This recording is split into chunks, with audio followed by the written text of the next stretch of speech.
Masagi chahi 19 khakta ngairibi Linthoi Chanambamna Berlin Junior European Cup 2025 ta India gi ahanba judo gi 63 kg category da gold medal lawba ngamkhre.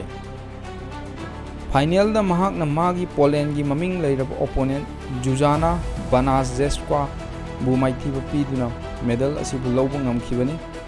Mahakna medal asibu fangnaba tongan ba country kunthra taretagi athlete Chatuka Tara Nepal ga compete taunaki mamangda kilo 53 ki category da sanarambani.